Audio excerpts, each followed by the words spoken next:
Press conference का मुख्य मुद्दा है टोल पे हमारे जो 5 रुपए की बढ़ोतरी हुई है।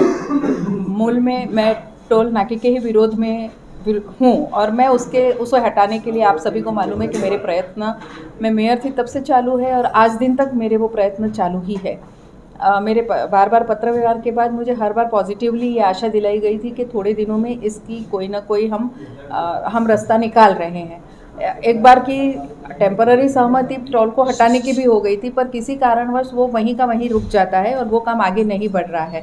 बार बार के पत्र व्यवहार के बाद भी और उनके पॉजिटिव रिस्पांस पत्र में या बोलने में देने के बाद भी अगर ये काम नहीं हो रहा है तो मजबूरन हमें अभी ये आंदोलन का सहारा लेना पड़ेगा। और मैंने ये बात कल लेटर में लिख के दी है एकनाथ जी शिंदे जी को, भूसे जी को और बाकी फडणवीस जी को, सभी को ये दिया है कि अगर ये टोल पे अब कोई उपाय नहीं किया जाएगा, क्योंकि कैसा है कि ये टोल वहाँ जो उड़न पुल इतने सारे बने हैं उसके रखरखाव के लिए भी लिया जा रहा है। होता क्या है कि मुंबई के लोगों पे एक भी पैसे का भार नहीं पड़ रहा है और ये सब MMR रीजन के लोग उन सभी उड़ान पुलों के भार को अकेले वहन कर रहे हैं। तो कहीं ना कहीं ऐसी कोई योजना बनाइए ताकि सब पे, मैं ये नहीं बोल रही हूँ कि उनका रखरखाव नहीं करना पड़ेगा, गवर्नमेंट को पैसे की ज़रूरत नहीं है, ये सब चीज़ें हैं, तो उन सबको पॉजिटिवली लेके कोई ऐसी योजना बनाई जाए ताकि ये भार भी सब पे हो, हम अकेले पे नहीं हो और जो रियल वापर रहे हैं उनको भी कुछ ना कुछ उनकी जेब से जाए। और हम जो, अगर आप मानेंगे तो दहीसर तक भी जाते हैं तो भी हमें टोल भरना पड़ता है, जबकि हम एक भी ब्रिज यूज़ नहीं करते हैं। तो उसको एक समभाव लाने का लेटर मैंने दिया है, कोई योजना उनको कहा है, 2-4 योजना मैंने सुझाई भी है, तो उसमें से अगर पॉजिटिव रिस्पॉन्स आता है, नहीं तो फिर हमें आंदोलन का सहारा लेना। मैडम, बॉम्बे के उड़ान पुलों के विकास का मीरा भाईंदर वाले क्यों पेमेंट करें? मैंने वही मुद्दा रखा है, मैंने वही कहा कि अब जब जवाब मिला है कि ये इसके लिए टोल लिया जाता है तो हमें भी सामने क्वेश्चन करना है कि फिर सिर्फ मीरा भाईंदर वसई, देखिए दहीसर से आगे के हर लोग भर रहे हैं, हम खाली मीरा भाईंदर को नहीं बोल सकते, लेकिन दहीसर के आगे के हर सभी लोग भर रहे हैं।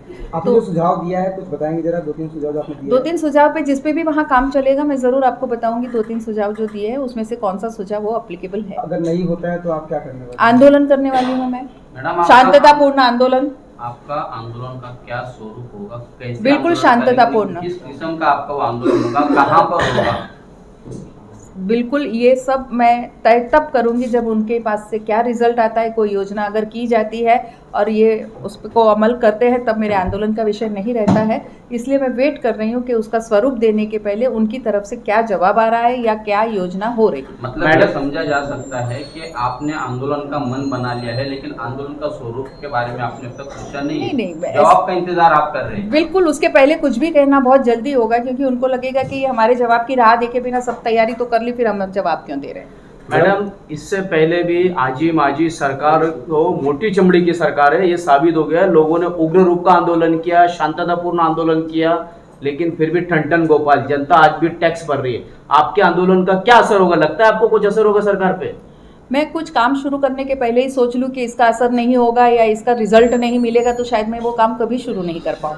हम पॉजिटिव थिंकिंग के साथ और पॉजिटिव रिजल्ट के लिए काम कर रहे हैं, तो मैं ज़रूर से उसके लिए आपके मैनिफेस्टो में भी वो चीज़ थी, टोल नाका हटाने के लिए। बिल्कुल, और मैंने उसके लिए 4 साल से प्रयत्न भी किए, बिना प्रयत्न में बैठी नहीं हूँ। अच्छा मैडम, मेरा सवाल यह है कि टोल नाके से मीरा भाईंदर शहरवासी काफ़ी परेशान है, जैसे कि आपने मुद्दा उठाया। क्या आप उन लोगों को भी भरोसे में लेंगे, शहरवासियों को, और वो जो आंदोलन होगा उसमें क्या पूरे मीरा भाईंदर शहरवासी रहेंगे?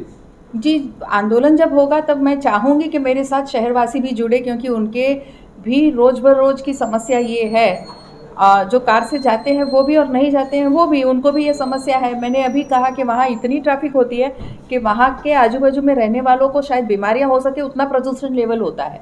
तो ये सब, यानी टोल सिर्फ पैसे का विषय नहीं है, बाकी सब भी उसके बहुत सारे ऐसे इफ़ेक्ट्स हैं जो लोगों के लिए हार्मफुल है। तो उसके लिए ज़रूर से सभी लोगों से मैं आह्वान ज़रूर करूँगी जिस दिन मैं आंदोलन में बैठूँगी कि आप सब जुड़िए मेरे साथ। आपके इस आंदोलन में आप क्या उम्मीद करते हैं? कौन सा सुझाव सरकार एक्सेप्ट करे जिससे मीरा भाईंदर वासियों को राहत मिले? मैं फिर कहती हूँ कि अब 5-6 सुझाव दिए हैं, उसमें वो कौन सा एक्सेप्ट करेंगे तो मैं क्या बोलूँ कि मैंने अपनी तरफ से सुझाव दे दिए हैं। अब उनमें से किस पे अमल करना है वो उनको देखना है, और जो अमल करेंगे तो मैं आपको बता दूंगी कि ये इस पे अमल हुआ है। पिछले 5 सालों में आपके टर्म में मैडम, आपने विधानसभा में अब तक इस दहीसर टोल नाके को लेकर कितनी मर्तबा सदन में मुद्दा उठाया और उसका क्या आपको अब तक का आउटपुट मिला? मैंने 1 या 2 बार ये टोल के विषय में ज़रूर बोला था, बाकी सब विषयों के साथ साथ, और उन्होंने हमेशा, मैंने कहा कि अभी तक मेरा पत्र व्यवहार उस पर मिला हुआ जवाब देखेंगे तो हमेशा पॉजिटिव रिस्पांस दिया था कि ये बहुत जल्दी हम इस समस्या से आपका छुटकारा दिलाएंगे। तो इसीलिए हम इस विश्वास में थे कि आज नहीं तो कल ये ज़रूर होगा।